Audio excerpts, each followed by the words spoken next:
Okay, sorry, I had to reset it. There we go. It's just on its way now.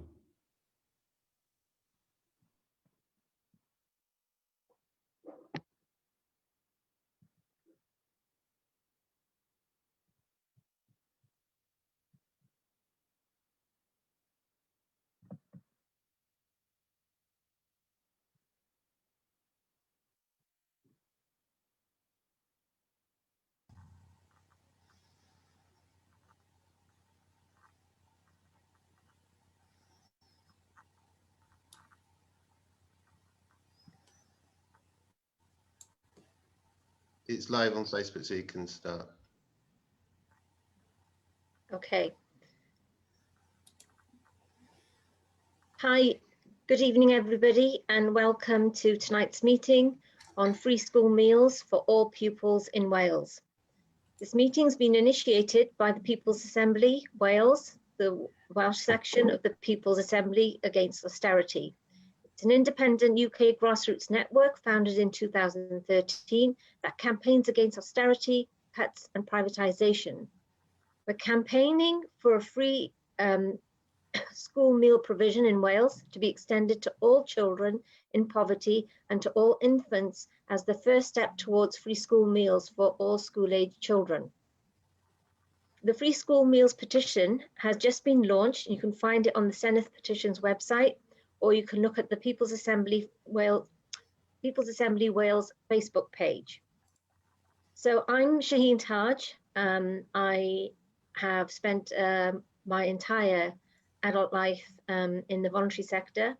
I've probably spent, I would say, easily 60% of my work life in an unpaid capacity, because there are certain things that I believe I need to do. It's not everyone's cup of tea, and it's not necessarily in an area that people want to pay you to do things. So for me, it's important to stick by my principles and do whatever it takes to make sure there's social justice.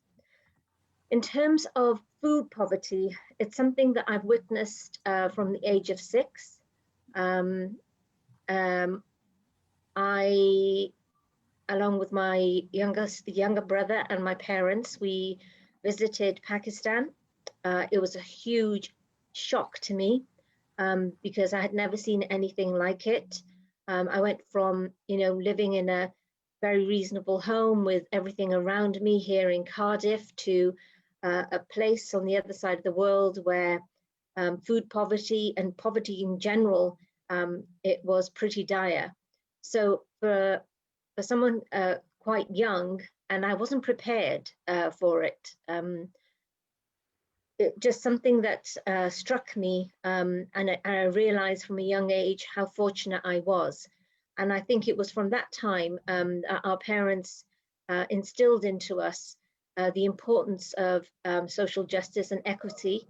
But in my adult life, probably to do with how our parents have instilled to us the importance of charitable work. I myself can't say that I've experienced food poverty at all.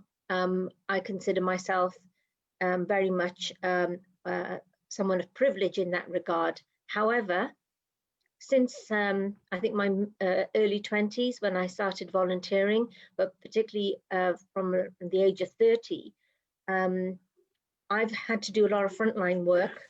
I've worked with a lot of vulnerable people, and it's not easy for somebody to actually say that they haven't eaten. And I think there's certain things as human beings, we often don't look, we don't see what's in front of us, but because of the way I've been brought up, I have made it my business, whether I'm with a young person or an older person, when I have my meetings with people, I make sure I find a way, I find an excuse to ensure that maybe I get them lunch, or I'll go out with them in the evening, whatever it takes. I will always make sure that that happens. But in terms of this particular campaign, and in terms of recent times, especially since austerity, wherever the opportunity has arisen, I've made sure I've played my part. I don't necessarily go around, having a banner over my head to say this is what my contribution is. I just quietly get on with it. And there's certain campaigns like this one, which I am wholeheartedly, I will do whatever it takes. I've been sharing stuff on my Facebook, on my WhatsApp groups as well. I fully encourage everybody to get behind this campaign, especially right now.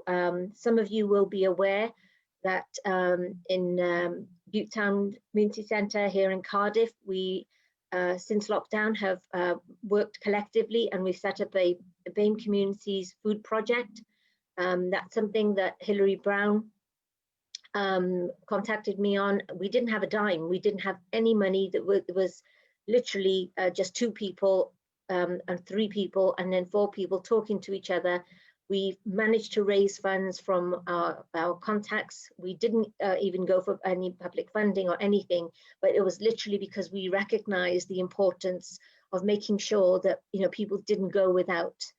But going back to this particular campaign for children, for me, you have all these straplines, don't you, when it comes to children? And in recent years, you've had things like Every Child Matters and, they all deserve a flying star. Well, for me, it's if that is what the politicians and the good and the great believe, then please show us the colour of your money. Put your money where your mouth is and get on with it, because it's just not on. Without further ado, if I can just set out some stuff in terms of the live stream this evening. Could I ask everybody to share your live stream on the on your Facebook profiles and post any comments or questions to the panel under the live stream on the People's Assembly Facebook page. Just after we finish this session this evening, there will be an open Zoom meeting to discuss the ideas to take the campaign for free school meals forward. The link to join the Zoom meeting is on the event page for this meeting, and it can be found on the People's Assembly Facebook page. To take the campaign. Right, so now I'm honoured to introduce the speakers this evening. We'll start with Dr. Steffan Evans from the Bevan Foundation. Bevan Foundation is a, sorry, I got this one wrong, sorry, you have to pardon me. So Dr. Steffan Evans is a policy research officer for the Bevan Foundation. Steffan has written on poverty, how the social security system can be improved, and on the case for extending free school meals. Dr. Evans? Yeah, perfect. Thank you very much for the introduction and the welcome this evening, and thanks for the interest you've taken in this really important campaign that you're launching this week. Yeah, so in terms of my contribution this evening, I'm going to focus more maybe in terms of kind of the issues with the current system, because I know people are going to talk about different things. So I think, but before I get into that, I think it's worth setting out maybe some of the benefits in terms of providing free school meals. So we know that children who are well nourished do better in school, so it has a positive impact on their education. And given that children who receive free school meals are only half as likely to get the top GCSE grades in schools as children who don't receive free school meals, anything we can do to close that gap, is vitally important in terms of children's education. Secondly, we know that it has a positive health impact. So we know that children who grow up in poverty are more likely to suffer ill health, both in the short term and long term. And we know that for children who are living in poverty but who don't get free school meals, those are the children who tend to take lunchboxes in with them to school, and all the evidence seems to suggest is that those meals are the particularly unhealthy ones. So there's health implications there as well. And thirdly, it puts money in families' pockets. So if we can provide services for free, that are of good quality, that saves money for families and does so, in a really positive way. So, the cost of school meals in Welsh schools can be it's well in excess of £10 a week. If you're having to pay for them yourself, and the Welsh government, in terms of the support it's provided to families in lieu of free school meals with school closures and lockdown, that's been £19.50 a week to take into account the benefits of free breakfast as well. So that really highlights the value of that support that families can receive. So it's a really positive and a good message to sell in terms of the impact it can have on children, but also in terms of wider families. But in terms of the recent, the problems with the current system, we've been doing some work recently looking at what we are dubbing Welsh benefits as the Bevan Foundation. So by that, what I mean is, there's a lot of talk in Wales about kind of the issues with the UK-wide social security system, and absolutely those problems exist and need to be remedied.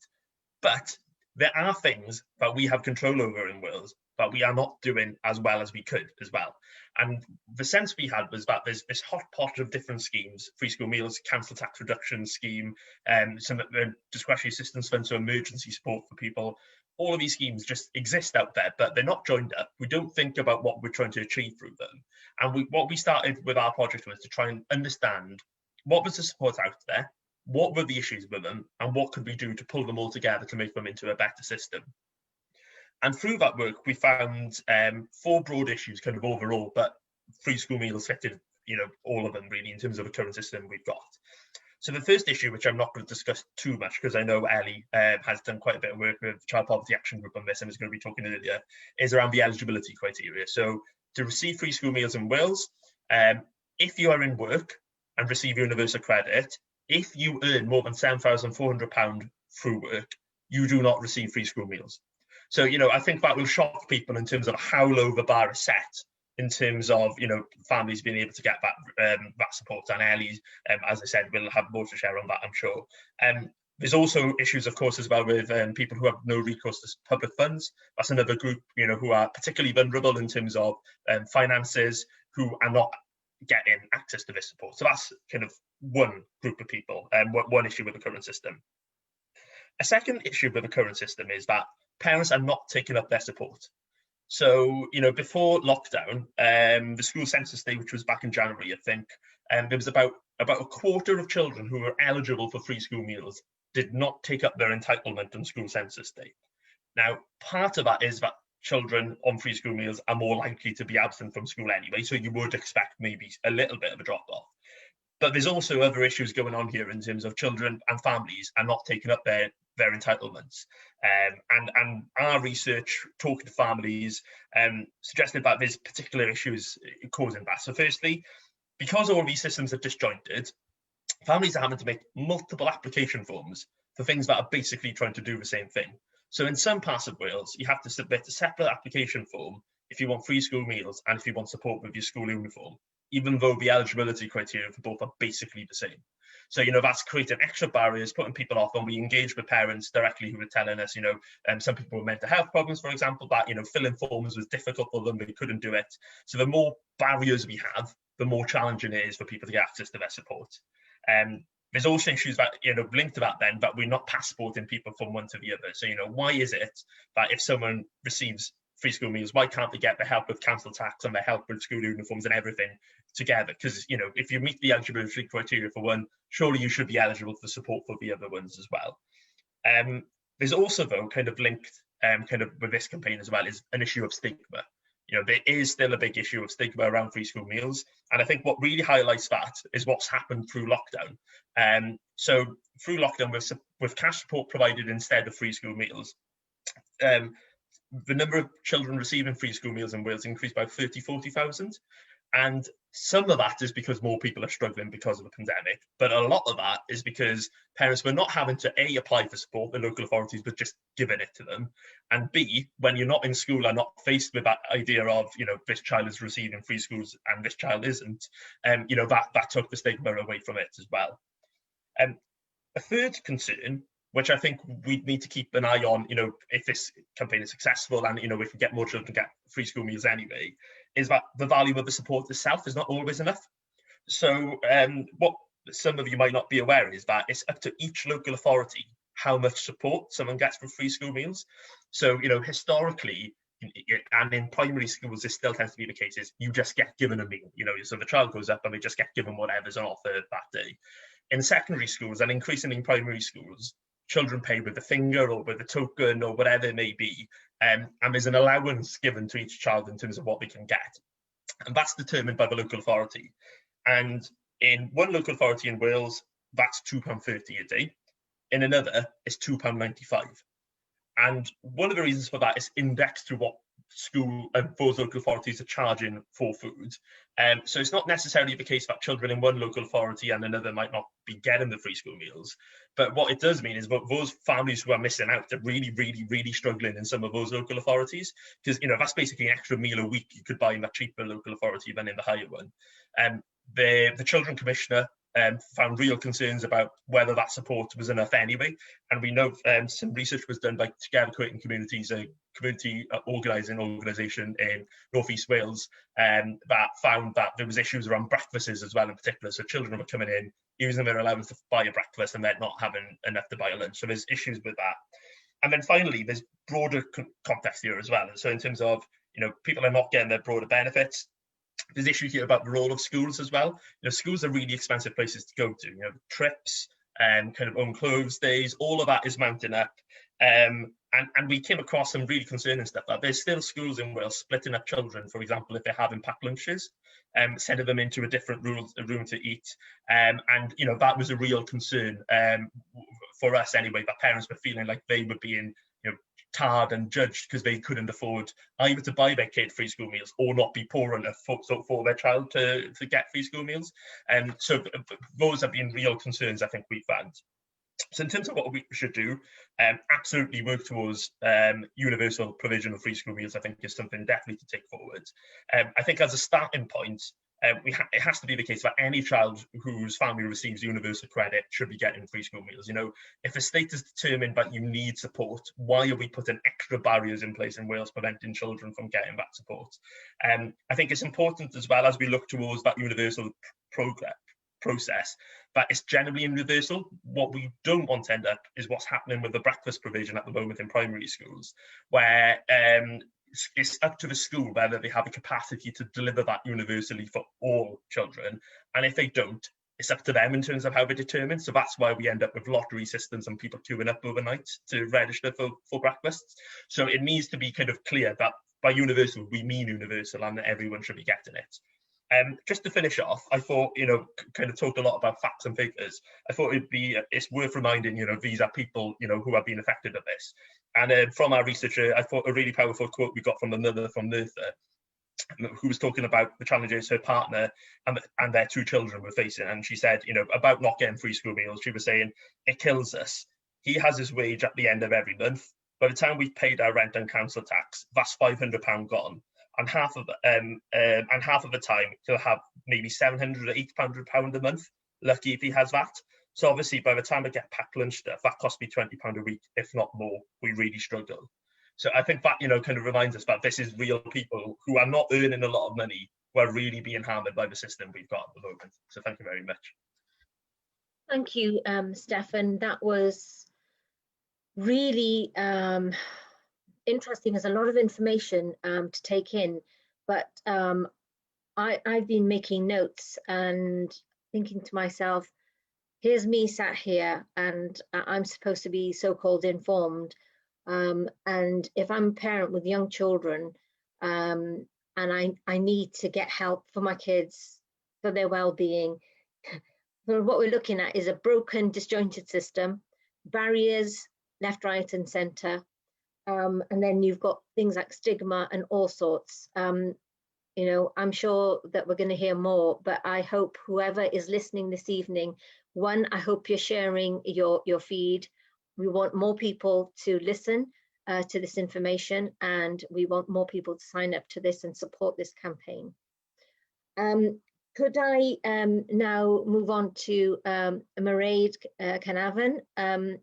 Mairead represents the Welsh school staff as the Wales representative on the National UK Executive of the Union. Mairead?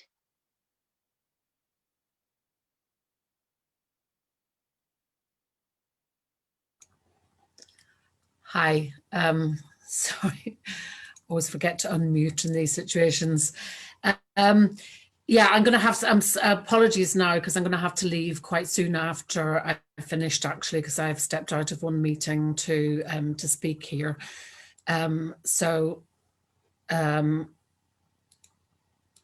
Yeah, so the NEU is currently running a campaign called No Child Left Behind, and the aim of the campaign is to break down the barriers that poverty puts up around equal access to education. The UK is one of the richest countries in the world, but 30% of our children, which is 4.2 million, are trapped in poverty. And that means the equivalent of 9 pupils in every class of 30 have been let down. The IFS predict that unless there's a significant shift in government policy by 2022, then this is going to increase to 5.2 million children, which will be trapped in poverty. And support staff see the increasing effects of poverty on the children they teach every day at the shock face. As educators, we know firsthand how poverty limits the life chances of children and significantly affects their educational experience and outcomes in school. Our members are deeply concerned by the effects of poverty and low income on the learning of their students, with an overwhelming 91% agreeing it to be a factor. Education professionals are reporting a significant increase in the visibility of child poverty in their school or college, and they've provided us with many distressing examples from everyday life. In advance of the NEU's national conference last year, which was held in Liverpool, more than 8,000 teachers, school leaders and support staff from across the UK made clear their views on the state of education and the conditions they're having to work under. The findings from that survey were that 62% of respondents have witnessed an increase in child poverty in their school or college since 2015. More than a third of respondents told us they've bought food for pupils who cannot afford it, school equipment, for example, stationery, and even items of school uniform. In the survey, some of the quotes that we heard were that some students have mentioned they haven't had any food for 2 days. Some come without having breakfast and with no dinner money, but they're not on school meals. More children coming to school hungry and thirsty, which is worse after a weekend. Children are begging other students for food. More children not having eaten, some for days. One teacher said, I teach in a very deprived area. Most of our children don't have food at home. They're entitled to free school meals, but this is the only meal they eat in 24 hours. More families are accessing the food bank and asking for support through breakfast and tea time clubs. We've provided uniform to many children who are unable to pay for it. We pay for shoes too. We've even provided shampoo and basic toiletries to students. Cuts to breakfast club because of cuts to budget, children without coats or with ill-fitting clothes, children with ill-fitting shoes, children with ripped shoes, unclean, tired and thin. Also increased mental health issues and inability to access services. Children with bed bug infestations and rats in their homes. Less and less school contributions for trips, events, fundraisers, families getting into debt with school dinner payments. They just don't have the money at home and they're telling us like it's normal. It's so sad. When asked a multiple choice question to identify the impact on learning that could be attributed to poverty, over 3/4 of respondents told us that their students demonstrated fatigue, 78% said that, and poor concentration, 76%, or poor behaviour. More than half of members said that their students had experienced hunger or ill health as a result of poverty, and more than a third said students had been bullied because of it. Amongst the comments on solutions to these problems were, some members said if family services improved and had more money, then it wouldn't be left to schools to support these young people. Flexible, regular working hours for part-time jobs so that mums with young children can afford to go to work without paying for childcare. One member said they think the criteria for free school meals needs to be changed. The income cap needs to be taken into consideration. So the number of children in a house, 16,000 might be enough for one-child families, but 17,000 for 2 or more means that families are worse off but can't access free school meals. Support parents in crisis so that kids don't pay the costs. We also have a number of pupils living with grandparents as parents can't afford to feed or clothe them. We haven't seen that before the last few years. And funding for technology is another issue. Poor pupils cannot access online homework, which is increasingly being set. So the NEU believes that the government must act on 5 pressing issues to give children trapped in poverty the access to education they need. To expand the free school meal scheme to include every child up to the age of 16 from a household in receipt of universal credit or equivalent benefits. To eradicate holiday hunger by extending free school meal provision for at least £15 per child per week during all school holidays. Reform all school uniform policies to ensure uniform options are affordable for families in the local community, to provide free household internet access for children and young people in households on universal credit, and to establish a new dedicated technology budget for all schools to combat the school divide. And finally, school staff say that the government must stop blaming schools for the impact of its austerity policies upon the most vulnerable in our society and take action to alleviate the suffering of the increasing numbers who are living in poverty. Thanks. Thank you, Mairead. I was making notes and I was thinking to myself, I have friends who are teachers, I have family members who are teachers, and I have heard also from my sister as well about the times that teachers are having to literally go out and, you know, make sure that the kids have got clothes. You know, there's teachers talking to parents networks and asking them to bring in clothes.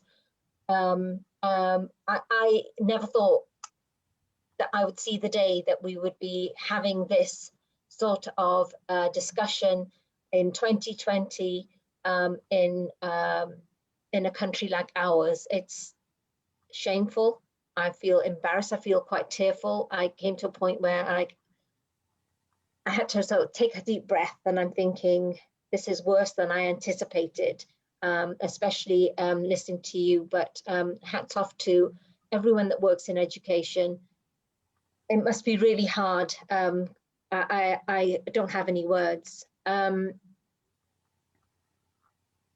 Could I now ask Donna, Ellie from the Campbell Network? The Campbell Network is a new group focused on welfare of Black and ethnic minority pupils, named after the first Black head teacher, Betty Campbell. The group hopes to provide support to families affected by racism in school. So Donna, welcome. Hi, thank you. Yeah, so a little bit of backstory. I went to university a few years back. Before that, I was self-employed, single mum with 2 children, and thankfully my children never experienced food poverty. We always got by quite well with my business background. However, I started helping out in a local church, and I was working with a lot of food banks and experiencing, you know, you think that you're going to have people from a particular walk of life, but actually we had people who were doing extremely well. We even had a barrister there once. So this affects everybody. You know, food poverty is not just one particular group. Within the Campbell Network, the whole idea of when I went to uni was to kind of get my head around inequality and what that was for families. So I created a program called Level Up, and Level Up is designed for young people to understand their place in society. It's about citizenship, and understanding this theory of capital and why some groups go further and some people don't. So within the capital, what we need to do is start breaking down some of these barriers to access to resources, and obviously free school meals is one of them. So I'm completely all for universal free school meal rollout right across the country, because that not only kind of, you know, it creates and it breaks a class barriers. It breaks down those class barriers.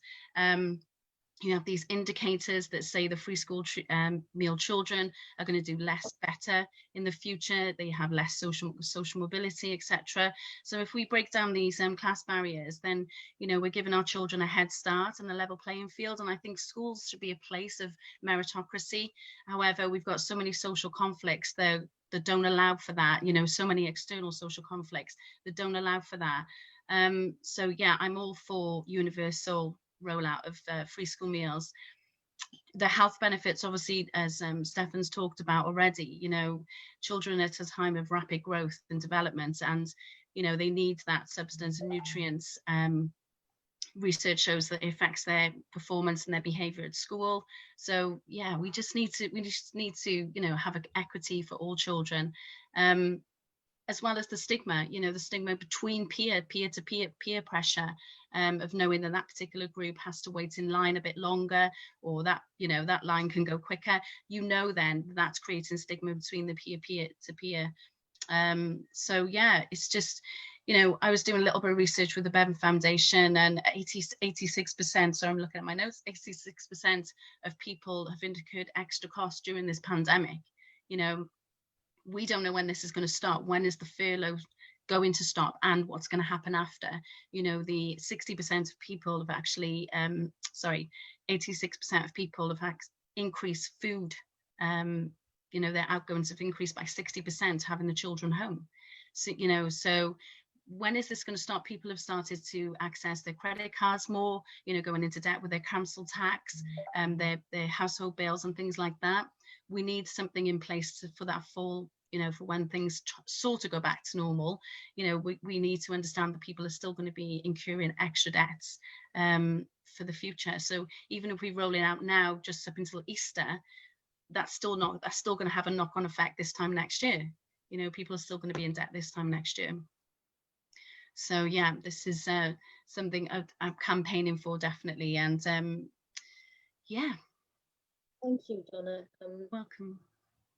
Oh, you know, I wish there was a magic wand, but I'm just trying to work out while you were speaking, how can I go to my phone and share the Facebook page to make sure that other people are listening to this. I still haven't worked it out. I'm hoping to, and if somebody else knows how to do it, please do share this.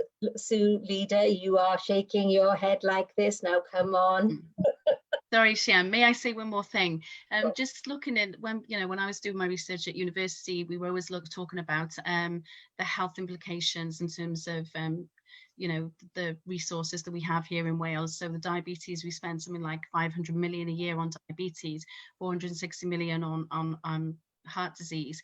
We need to adopt, and I said in my my little bio, we need to adopt an attitude of prevention is better than cure in this country, and we don't do that. We spend a lot of money picking up the pieces, you know. And if we invested now in free school meals now, then the long-term outcomes of health issues would just benefit the NHS greatly, and obviously us as a country. So we really need to start getting in on the foundations.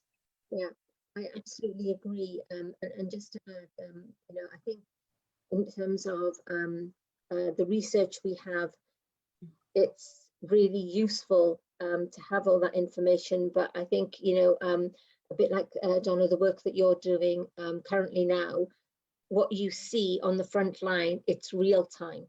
It's the now. And with austerity, we hadn't got over austerity.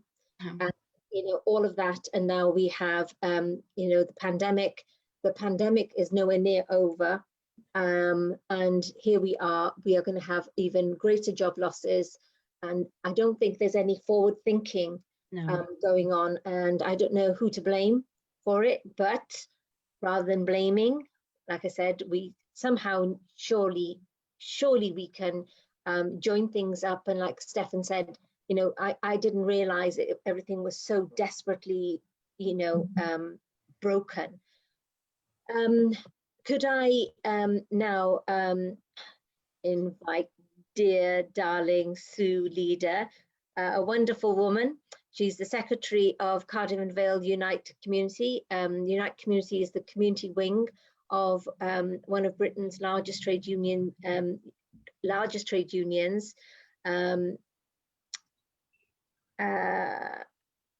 Sue?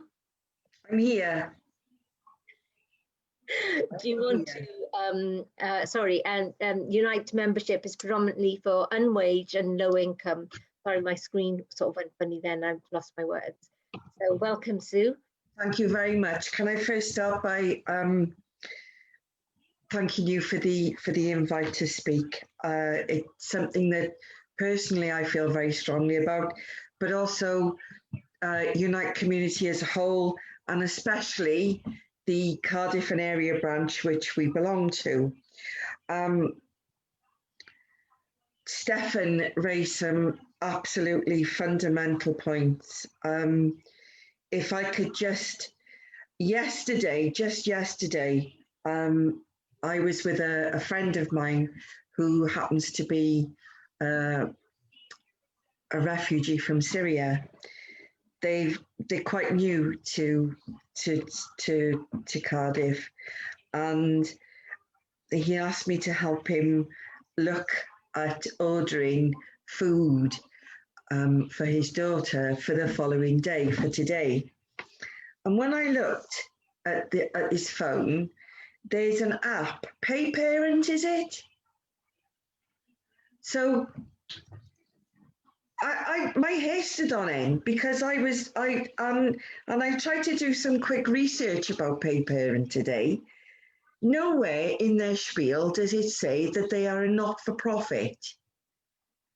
So what you do, you order your kid's meal through Pay Parent on this app on your telephone, and it comes up with how much you owe them. So I think the total was £2.50 for a measly jacket potato topped with beans. One, that's a rip-off.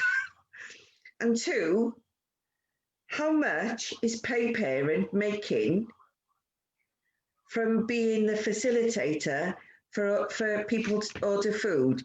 That was something new to me. I'm a little bit off topic, but even so, why is this firm being allowed to make money off our children's backs?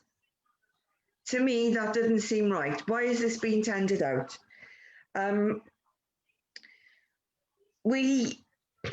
The other thing that I wanted to say, I'm not much of a facts and figures lady. I'm more of a shoot from the hip, speak from the heart. What Mairead said reduced me to rubble. I cried.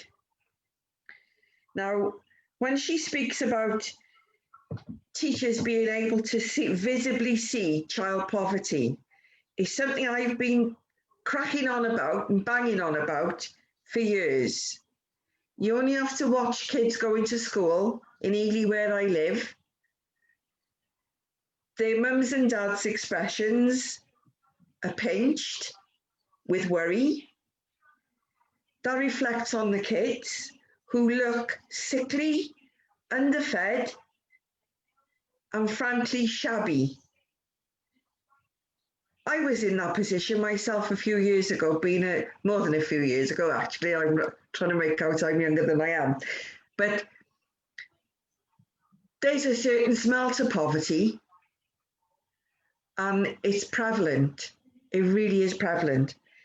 We, in Unite Community, the Cardiff branch, we actually wrote to Kirsty Williams back in April at the start of the pandemic, asking why it couldn't be that there would be provision for every child in Wales to receive breakfast and lunch, but hot food.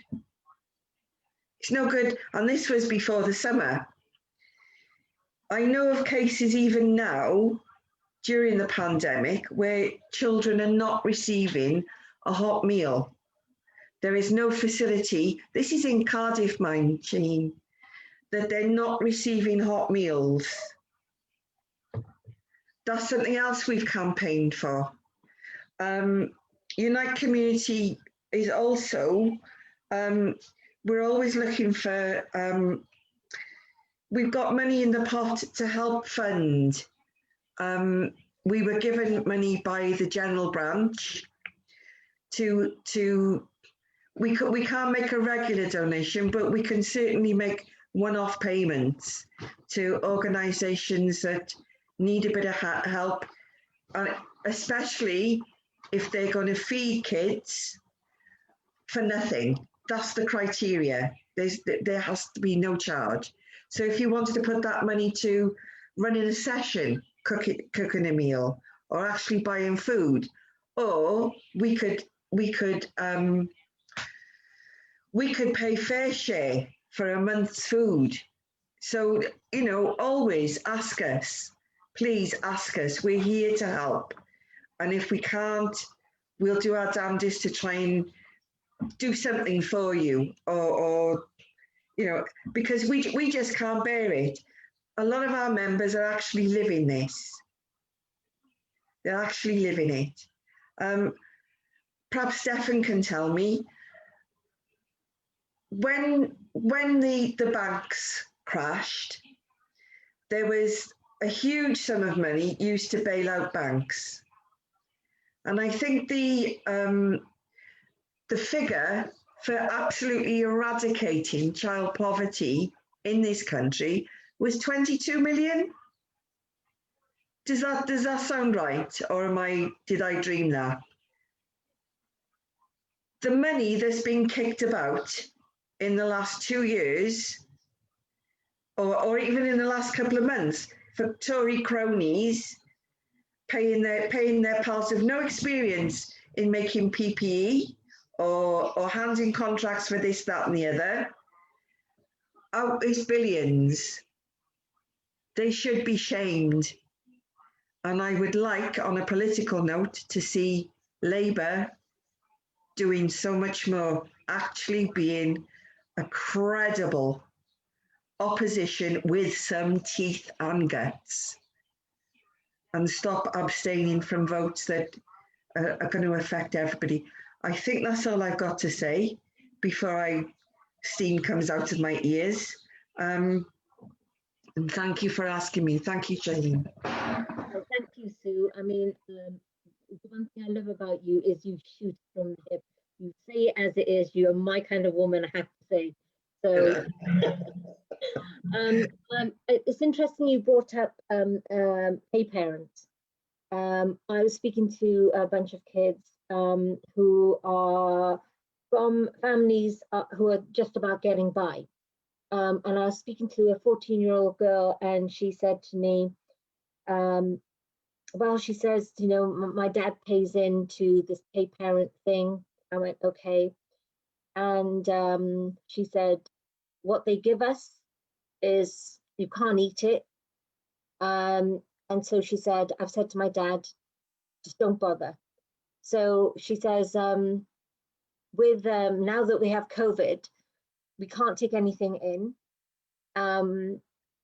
And to get a bottle of water, so a 14-year-old girl is telling me that she's paying £1 for a bottle of water. So she can't use the water fountain. So she's paying £1. Now, if her family is just about getting by, imagine the children that you're talking about in the Ellie area. I know that if I was in that position, and if I was counting and trying to work out, was it bills, what's it going to be, then how can you charge £1 for a bottle of water? It's just this. They shouldn't. Water is a basic human right, surely. It's £1 for a bottle of water. I'm not saying that's in all the schools. It's in a particular school that, you know, but I would imagine if it's pay parent in that school, it's pay parent in other schools. But what is interesting, or rather questionable, is how the current procurement and the tendering processes are being done. And I have to say, sometimes I wonder where people's ability to laterally think, critically think, you know, all that sort of stuff that around CSR, you know, why aren't we maximizing on, you know, CSR? Yes, you know, if they're going to say we don't have the money, or all right, let's turn it around. Let's look at corporate social responsibility. We know that there's the places like Tesco, Morrison's, etc. You know, they are giving food out. I know there's a group of women in Cardiff who literally go around picking up food. They take it to their homes, they bag it up, and then they go out giving that to various people that they know. And they're doing it as volunteers. and good on them. And I'm sure there's plenty more women like that doing that. But really, if we think about it, if it was coordinated in a proper way, we wouldn't be even having this conversation. But here we are. Now, could I invite Ellie Harwood from the Child Poverty Action Group. She's the Wales Development Manager of Child Poverty Action Group. Ellie has written for Child Poverty Action Group's website on the case for extending free school meals in Wales. So I'm really looking forward to hearing what you have to say, Ellie. Hey, thank you so much for the invitation to come and speak. I am going to talk a few facts and figures, and I'm going to also talk about things that I'm pretty sure will both upset and enrage most of you, given what we've just discussed, but I'm not going to apologise for it, because I am extremely angry about the situation that we have currently with free school meals in Wales. I'm going to talk hopefully in a calm and measured way, but don't let that disguise the fact that I am incensed that Wales, out of the 4 UK nations, it has the least generous free school meal provision in the UK. We have significantly more children in Wales living in poverty and unable to get free school meals because of the means test that our current government have chosen to put in place. And I just think that's unacceptable. Now, we've only got a small team here in Wales, and most of us on a project called Cost of the School Day. So we work directly in schools with families and children who are experiencing poverty, and we carry out a process called poverty proofing. This is where we talk to children and young people about their experiences of education and living on a low income and what it's like to go to school, because although education is supposed to be free, a lot of things at school are not. And in fact, every school day comes with a huge range of hidden costs. And one of the biggest hidden costs, or well, it's actually quite explicit, as you've said, with the kind of parent pay system, is the costs of meals. Children have to eat at school, and schools are an environment where you can't just take any food in. Children often aren't allowed to leave. There are a limited range of options. They can obviously set the prices, and they can set what's available. Child Poverty Action Group have campaigned for years around universal free school meals. We believe very strongly in universal basic services for children, so we also campaign on universal childcare and on child benefit, and we believe that there's a real case for not means testing support for children, and that's because we recognise that poverty is about having a low income, but it's also about stigma and social exclusion. So the reason we use a relative definition of poverty is because poverty is about a position that it puts you in society relative to what's considered average or normal, and it's a position that's less than, it's excluded. When you talk to children and young people who are living in poverty, what they tell us is not often about specific amounts of money, but it's about a feeling, and it's about a feeling of being seen as less than. It's a feeling of being left out. It's a feeling of being, unable to participate along with your peers because you can't afford it, or because it's not for you, or because the things you have aren't as desirable or new or kind of, as acceptable as what your peers might have. And that includes food. And the reason that food poverty is so visible is not because there's a lack of food in our country. We don't have food poverty because, we've got problems with the supply of food, or we're having famines, or the crops have failed. There's plenty of food. There's more food. We throw away tons and tons and tons of food every day. There's just not enough money to buy that food. That's what the problem is. So, free school meals can cost for an average child about £400 a year, can be more, can be a little bit less, but it's a lot of money. And what we found when we did our modelling, we had a look at all the data that relates to how many people get free school meals, how many children live in poverty, and so on, was that there are about 129,000 children in Wales who go to school and live in poverty, and over 70,000 of them can't get a free school meal because of the current eligibility rules. So that means generally that they're in a home where the parents are working and they're earning more than £7,400 a year. So you can be a single mum with 3 kids and you're earning £8,000 a year working as a teaching assistant, for example, and you're by no stretch of imagination someone on that kind of salary with children to support can be considered to be well off. But under the current rules, the Welsh Government are basically saying that you're too affluent, you know, pay for it yourself. So that can be a real big cost. If you've got 3 kids, you know, you could be looking at well over £1,000 a year, and that's just for the dinners. You then you add in uniforms, school trips, all the other kind of costs that come with sending children to school, and it means basically that families then have to go without loads of other things, like, for example, heating, like days out, taking the kids maybe to the beach in the summer holidays, the chance, you know, to go to the cinema or celebrate your birthday, all of these things. So the provision of free school meals, it puts money back into families' pockets. It can save you so much money, and that allows you to have a better standard of living outside of school and a happier childhood as well. But what really irks me is after we did this piece of work looking at how many children in Wales are in poverty and missing out on free school meals, we then went on and looked at all the other countries in the UK, because we all have slightly different policies around this. And what we found was that Wales excludes more children in poverty from free school meals than anywhere else. So here it's over half of children in poverty. We're looking at about 55% of children in poverty in Wales can't get a free school meal. In Northern Ireland, it's only 24%, still unacceptable, I think, but you know, it's 24%. In Scotland, 31, and in England, 44. And one of the reasons that the rate is lower elsewhere in the UK is because in England and in Scotland, they provide universal free school meals to all children in the early years. So foundation stage, P1 to 3 in Scotland, what we would call foundation phase here, so reception year 1 and 2. And for me, it's thinking about little children starting school now, the little ones go in for their first, you know, sort of nursery classes and so on, will be going into reception in September. The fact that if that child was going to school in Bristol or in Glasgow, they would be getting a free school meal, but because they live in Wales, they won't. And I, you know, to me, I just don't think that's acceptable.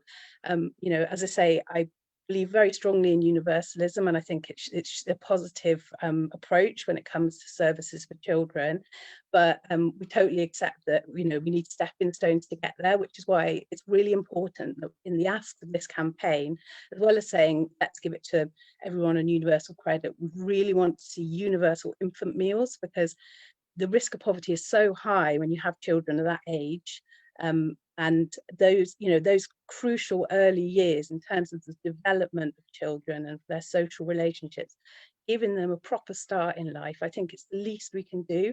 I think it's just made completely unconscionable that we don't do it here when they can do it everywhere else. And the cost, you know, we're talking £130 million to ensure universal free school meals. It's a lot more than we spend currently, but I mean, you know, Donna's pointed out the kind of costs that we face in terms of health consequences of not taking this preventative action, not setting people up, you know, with healthy starts in life, with decent diets every day. It's just, you know, it absolutely dwarfs what it costs to do this kind of preventative work.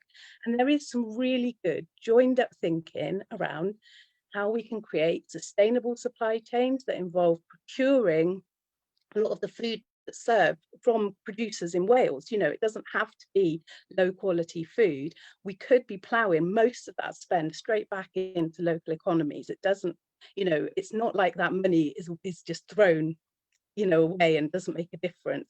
There are so many positive outcomes to be achieved, and you know, there's an absolute wealth of evidence, the evaluation of the universal infant meal programme in England, of the benefits of health, social, emotional, cognitive, in terms of the learning that children have, you know, when they brought in that policy. So it's absolutely demonstrated to be effective, and it's why it's so important. And I mean, I'll say that when we did this modelling, I wrote to every single member of the Senedd and a lot of their sort of assistants. Not one single one wrote back, not one responded to this. It just, you know, radio silence. So that's why I'm really pleased to see the campaign being picked up by grassroots campaigners. I will say, you know, the kids that are missing out, really important to state as well that poverty disproportionately affects certain types of families, and they're often ones that suffer other kinds of social exclusion and stigma. So Black and some minority ethnic children particularly likely to be living in poverty, children growing up in lone parent families, children in a home wherever a parent or child is disabled. You know, these are the kind of families are the ones that are really, really hurt by this policy. They're stigmatized, they're given less opportunity often in society, and it's one small thing, relatively inexpensive, but I think that just shows that as a society, we care about kids. We want to give them the best start. We really, really, you know, see that they're worth nourishing and they're worth nurturing. And it might just be, you know, a meal, some keys, things, but what it actually signifies to the child, and I think as a society, is it says that we care and we actually want the best for our children. So, you know, I'll wrap up there. The only other thing I'll say is that Child Poverty Action Group are going to be teaming up with NEU. We've got a little bit of WOLF funding, and we're going to be running some free training that will be open to anyone who wants to come, including the public, but obviously it'll open up to trade union members as well. And we'll be doing some online sessions around poverty proofing in schools. So if anyone's interested in that, I'll make sure that we share the details, and that will be happening in the new year. So, you know, if people want to kind of engage with us and do a bit more work there as well. Thank you.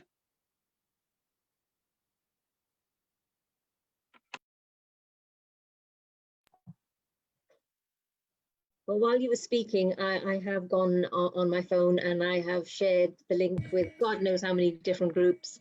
I was listening to what you were saying at the same time. What is interesting is from a safeguarding perspective, and I don't mean safeguarding in the sense that somebody's at risk of being hurt. I'm talking safeguarding in terms of trauma and what poverty and what food poverty particularly can do to a young child. And you have their milestones ahead of them. You know, what are they supposed to do as kids? And then you have parents who want to do the best for their children, and like Sue said, you can see from their faces how you know, the pinch on the parents' faces. What comes to my mind is, while you were speaking, is maybe that the people power that we have and we can generate is to start thinking about taking away from the power in terms of those who have the contracts, who are clearly not doing the right thing by our kids, and looking at coming as a collective and following on from this session. We can have this conversation afterwards. I hope others join as well, because I think it's time to you know, unite. It's really good that you guys are hooking up with Unite to do this training. I would certainly be interested to know more about it. I'd be happy to share that information with my networks as well. But I just wanted to mention, for me, when a child is exposed to any type of trauma, that trauma sadly lives with that child. And this is happening on our watch. And in addition to what we've heard, I think I'm just asking listeners, and particularly politicians, if you're listening, people in positions of power, please, you know, we don't need a generation of children damaged by what our leaders are doing. And I say why our leaders do, because we've elected them. So I have to say that. Thank you, Ellie, again. Could I now ask Francis Curran, who's the former member of the Scottish Parliament, Scottish Socialist. Frances was a member of the Scottish Parliament for the West of Scotland region between 2003 and 2007, during which time she was the public face of the campaign for the provision of nutritious free school meals to every school student in Scotland. Wow. Wow. Welcome, Frances. Thanks very much, Shahien.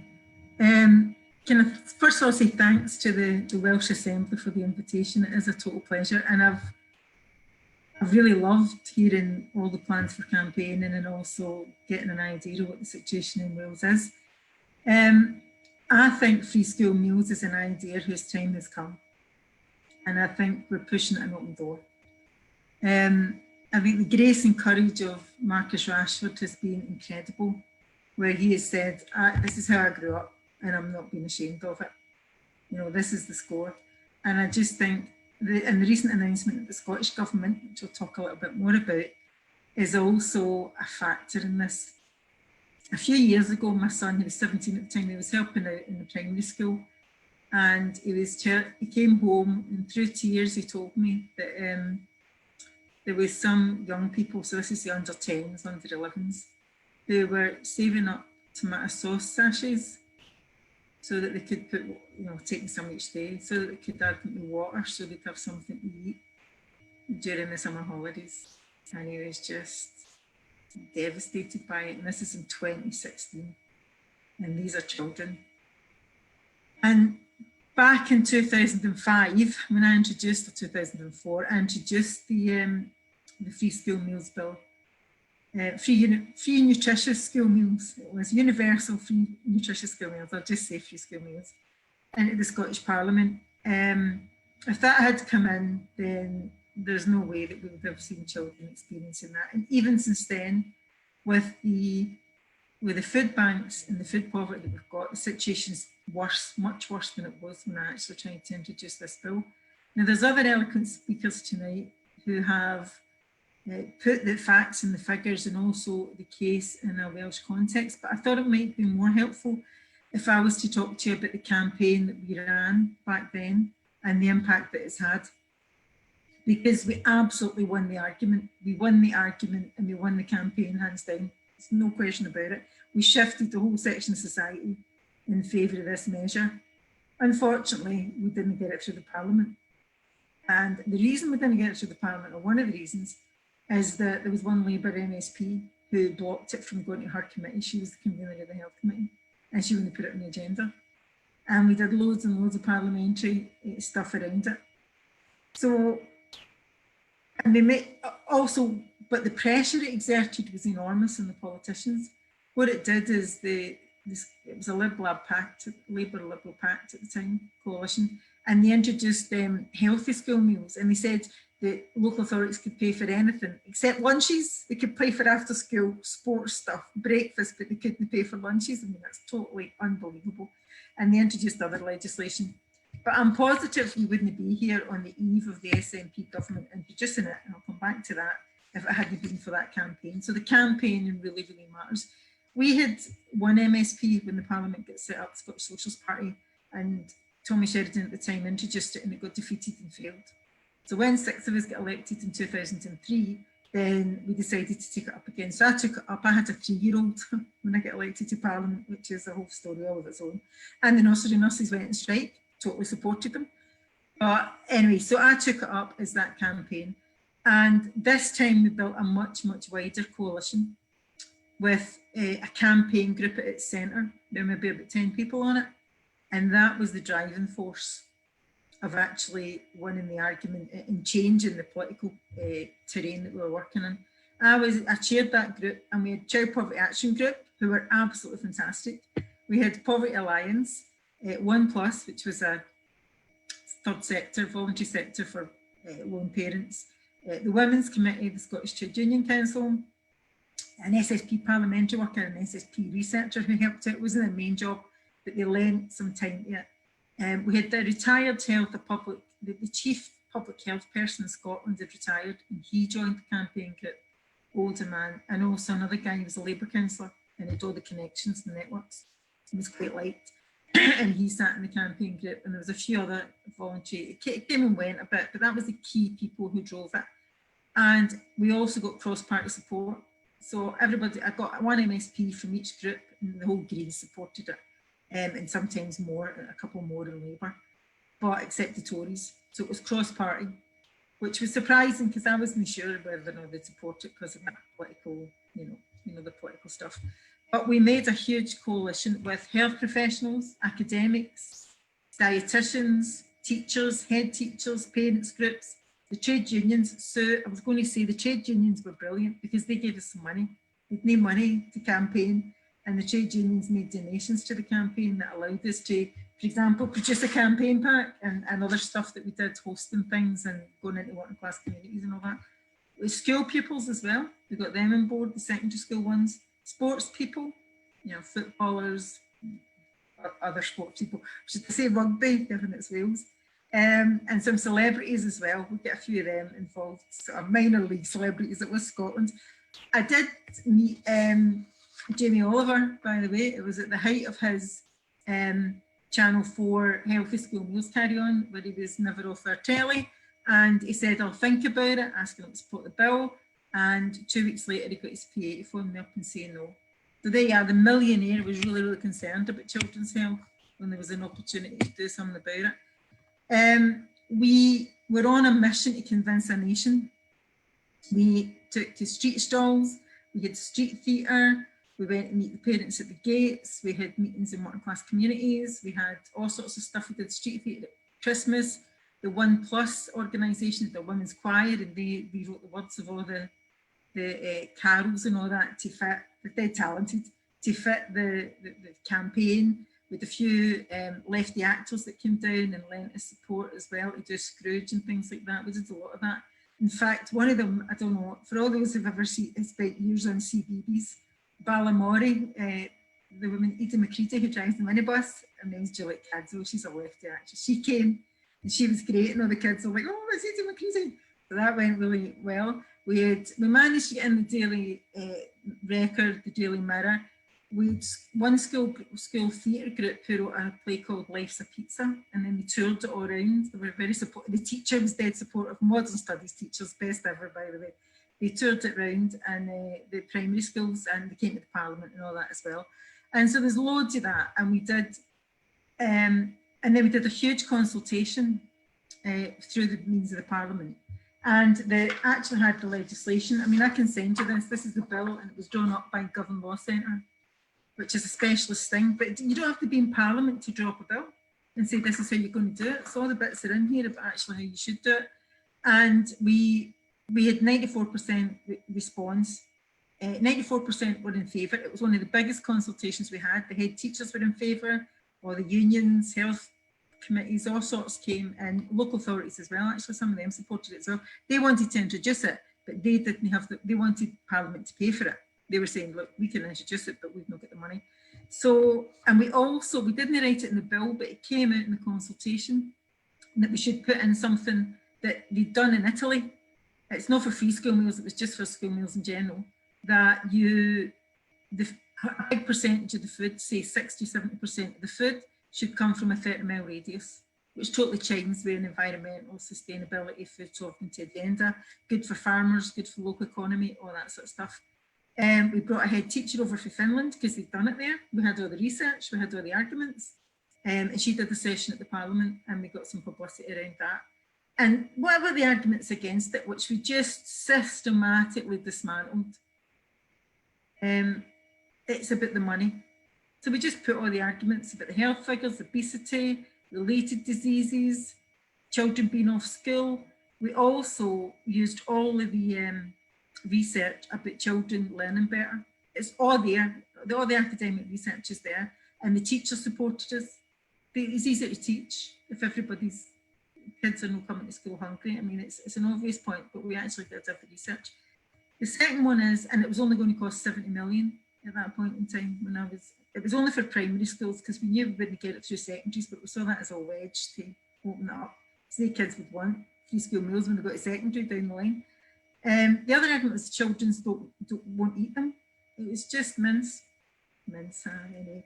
It's rubbish. They did it in Hull. The Labour Council in Hull introduced free school meals, and they did the research project. I went to meet the children. I went to meet the councillors, and they actually did the research. They had somebody, because remember this was when Jamie Oliver was people handing, I don't know, chip butties. Parents were on the telly through the railings, and there was researchers at the bins, and they were putting, they weighed how much waste the children put in the bins. And they found at first it was higher and then it went down. And all of that research is there from Hull University, which we're in a joint project as well. And in Glasgow, the SNP won in 2007 as we came out of Parliament, and they flirted with it. They put a pilot scheme in Glasgow across it's the biggest city in Scotland. Every single primary school they put it into. And The take-up was 46% before, and it went up to 78% across the city. But in working class areas, it went up to 88 and 90%. And so those who were on working tax credit, as it was then, who were not entitled, went through the roof. So we demolished all of their arguments. And my last point is about stigma. I need to get me warning here. This thing about stigma, the evidence we took of the young people said, yeah, we know, people know who's in free school meals. And the reason they know is because Steffan's point, because you can see what's on your tray.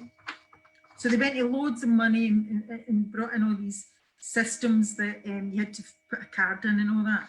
People know because you're allowed a milk carton or you're allowed something or something else, and you've got less in your tray than anybody else. Everybody knows that, and you take the certain items from it. And the young people who got free school meals also said, yeah, they felt that there was a huge stigma attached to it. And I introduced this bill as a Member of Parliament. When I was no longer in the Parliament, I went to uni for a year, and then I was unemployed for 3 months. And I had a 7-year-old, 8-year-old at that point in time who might have been applying for free school meals at that point. And we're meant to feel ashamed. It's about robbing people of their dignity. I'm supposed to be ashamed of that. I was a Member of Parliament and then on a dole. And I did insist they sent me a gyro, but that's a whole other issue. Before I got a job. And when I got a job, I got working tax credit.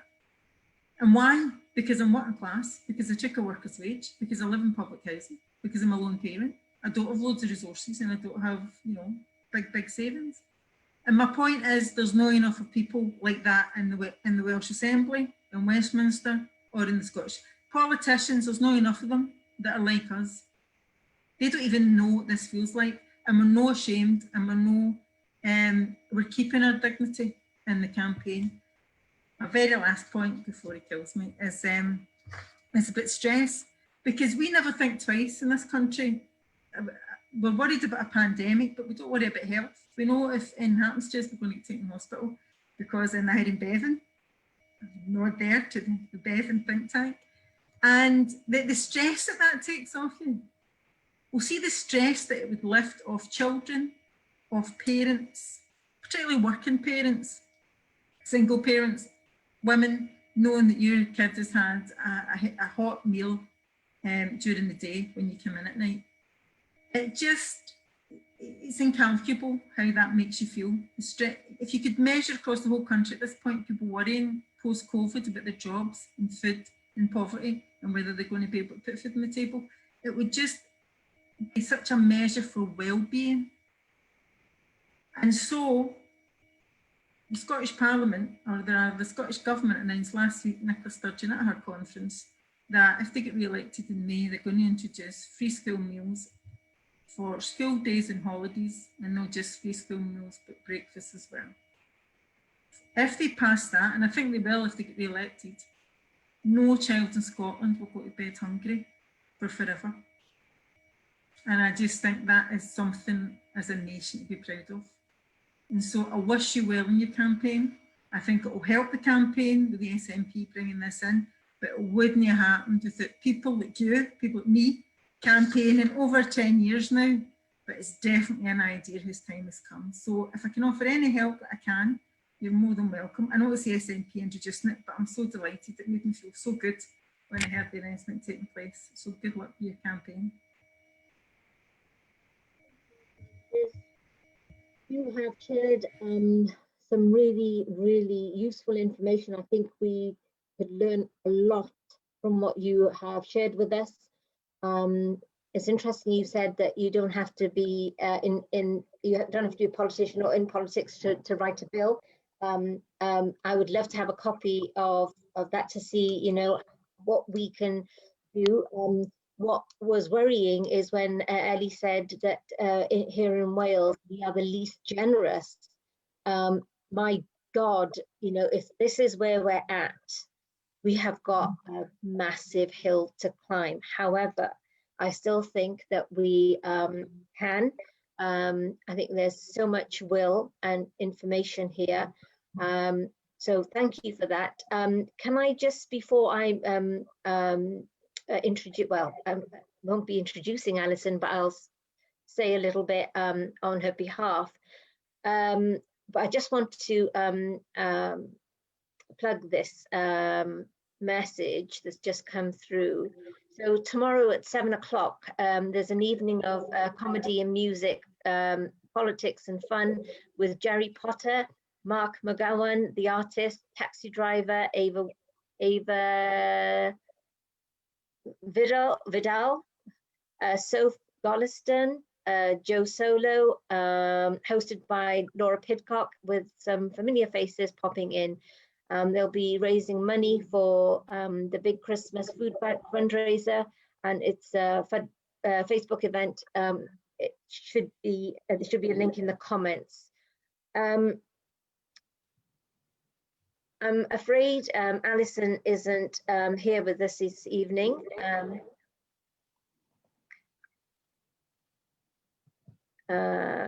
Sorry. Okay. Yeah, so Alison isn't here with us this evening. She's had some problems with her laptop. So Alison is from the British Association of Social Workers for Wales, Cymru. She's the National Director of the British Association of Social Workers in Wales, and Alison is also co-founded the Gypsy, Roma and Traveller Social Work Association with 2 other social workers from the travelling backgrounds. So on behalf of Alison, so the British Association of Social Workers Cymru is supporting the Free School Meals campaign as fundamental to the anti-poverty campaigning we've been undertaking for a number of years in the UK and internationally. We want to see an end to poverty and inequality and challenge the austerity policies that contribute to this. In 2017, myself and a group of our members marched the 100 miles from Birmingham to Liverpool to raise awareness of the impact of politically driven austerity policies in some of the most vulnerable people in our society, and to share their stories. We marched under the banners with a simple message: boot out austerity. When I returned from the march, food banks in Wales were running out of supplies, and we were campaigning to feed eligible children during the school holidays. This was an affront to human dignity of the brave and strong women and children I had supported as a social worker. 3 years on, things are so much worse. In their day-to-day work, social workers see the effect of poverty on vulnerable children and families. Social work is a profession rooted not only in compassion, but in human rights and a commitment to social justice. This is why we must campaign in support of free school meals for all children in Wales. That's on behalf of Alison. Had to pause there for a second because, like teachers, social workers, even though they get a lot of bad press, they witness firsthand poverty and what it does to children. I don't know what else really to say other than I encourage everybody to join this campaign. Please share with your friends, your colleagues, even your enemies. You know, some of us, you know, people, we think, yeah, you know what, thanks, but later. But, you know, for this, it's really important that we come together and think about what is it that we can do in terms of challenging politicians and also uniting on the ground to help our children. I want to thank everyone for watching, particularly the speakers. I want to remind everyone that there is a Zoom meeting immediately after this. There's a link for the Zoom that can be found on the People's Assembly Facebook page. And I also want to remind people about the petition, which is on the Senate Petitions website or the People's Assembly Facebook page. Please sign it, please share it, and do keep in touch with the campaign. The email address is freeschoolmealswales@gmail.com. Before we go, I've forgotten the main man, Adam, I do apologise. Okay, sorry, can you hear me? Yes, I can. Yeah, I have to apologize. I'm speaking on my phone, so I apologize if the picture or sound is not as good as the other speakers. I'm here tonight, I think, for the same reason as everyone else, because poor people are precious, they're priceless, and we look at Wales and the world through the lens of their plight and their predicament. As has been said, Wales is the poorest country in the UK. Wales has the highest rates of poverty in the UK. Wales has the highest rates of child poverty in the UK. And Wales has the highest rates of low pay in the UK. And yet Wales is the worst country to allocating free school meals to poor children. It's the worst country at feeding poor children. 70,000 children, over half of children in poverty, are being denied right now their human right to a hot, nutritious meal at school, and this is unacceptable. But really, the reason why I wanted to be here tonight and part of this campaign is because, when I was growing up, I was a statistic. I was a child in poverty. I was in receipt of free school meals. It was during those 18 years of Tory rule under Thatcher and John Major. I think for reasons I won't go into right now, my father was unfairly sacked from his job. We moved on to a council estate, and then we plunged into poverty, and we were really struggling to make ends meet and living from hand to mouth. And something I remember at the time was noticing that we were different from other families. Our kind of identity politics was we were poor. That's how we identified, that we were poor. And I noticed the things that other people had, our families didn't have. It was in, for around the late 1980s, I remember lots of families, other families I knew, they were getting video recorders, VHS players. But we didn't have a color TV. We just had a black and white TV to save money because the TV license was cheaper. And I remember I used to go next door to my friend who lived next door to watch their color TV. I noticed that, this was in the dark ages before mobile phones. But I noticed for 2 or 3 years, we didn't have a home telephone to save money. And so we would, almost as a family, would traipse to a phone box around the corner when we had to call our grandparents or our aunts and uncles. And we'd also crowd around the phone box waiting to speak. But something that I remember very vividly is that I think once or twice a week, I'd see my mother drawing up a shopping list. And even though I was quite young, I could tell that there was a tenseness or some level of stress in this moment. I remember I would see that my mother would add up each item on the shopping list to every penny. And sometimes I'd see her, cross out 2 or 3 or 4 or 5 things. But sometimes, things that, to make it the sums add up so that we could afford the shopping list. But I remember once or twice, I saw her crossing things out and then bursting into tears because somehow, no matter how many things she crossed out, we were going to have to go without essentials. And I think this really lit a spark in my head, a sort of sense that people shouldn't have to live like this. We live in a very rich country. So I really hope that, this campaign for free school meals could be part of the spearhead, building a movement, not to reduce poverty, but to end poverty, a movement to end poverty that is led by the poor. Because I think when you're poor, they treat you like you can't think for yourself, you can't act for yourself, and you can't fight for yourself. But I believe the poor people, that we can show leadership and offer direction to the whole society. And if we look at Wales right now, there's around 750,000 people who are under the poverty line. That's almost 750,000 people are locked out of the fruits of our society. But I think that if we can convince them to fight, they'll become a new and unsettling force that can, I think, really ignite something, and really sort of change this. And I just want to say a few concluding remarks, because I think, as I said, when you're poor, they try and make you feel a sense of shame that you're no good, that you're a personal failure. But I think blaming poverty on the poor, it's like blaming firefighters for fires or blaming nurses and doctors, for poor health. Poverty, it's not caused by the decisions that individuals make in the back streets of poor areas in Cardiff, like where I live, like Ellie or Cryra or Tremorfa or Splot or Butetown.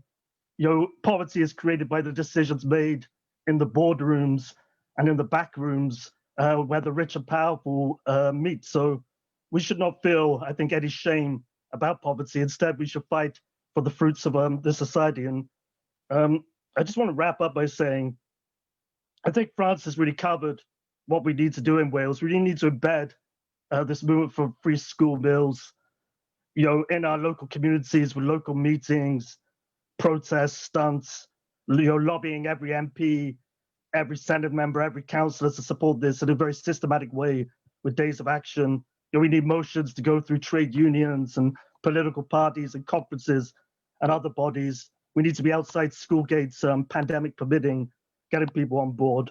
Because we know that universal free school meals, they had them since 1948 for over 70 years in Finland. It works in Estonia, it works in Sweden. So I think it can work here. And I think I just want to wrap up by saying that some people say there's no such thing as a free lunch. And in a sense, I think they're right. I hope that universal free school meals will be a gateway drug into socialism, into, to be more precise, into a sharing and caring society where people's basic needs for housing, food, clothing, income are met, where working class people and poor and dispossessed people feel they have a sense of power in this society. They're not powerless and objects of bankers and politicians. Because we know that tonight, 700 million children are going to go to bed hungry in this world.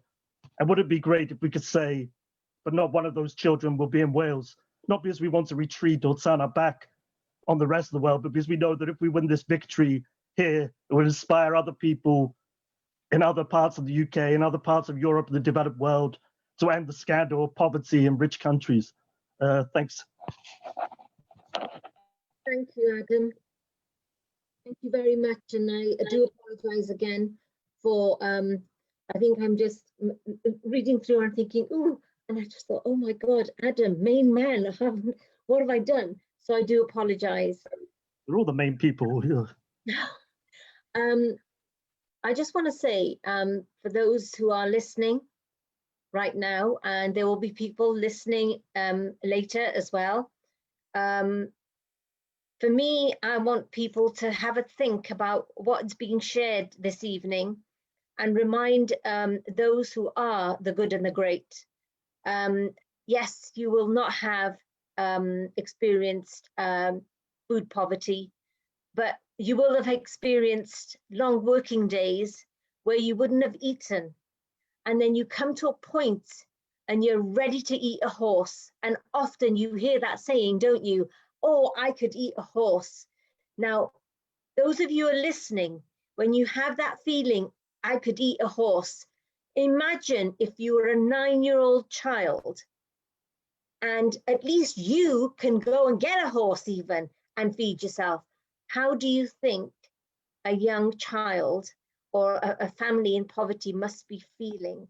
So please, I urge everybody listening to this, if you have a conscience, let this not happen on our watch. Let's not turn this into a political football. Let's make it what it is. This is a real issue affecting all people from all backgrounds, regardless of what color you are, what ethnic background, your religious background, or no, I don't care what it is. We're all human, we all breathe, and food is your basic human right. And we can turn this around. We can make things better for Wales. So please join the campaign. Look at the Facebook page. Try and join this meeting that we have now. And yes, please keep in touch. And thank you to all the speakers. Francis, particularly, you have shared a lot with us. And my shoot from the hip friend, Sue, Adam.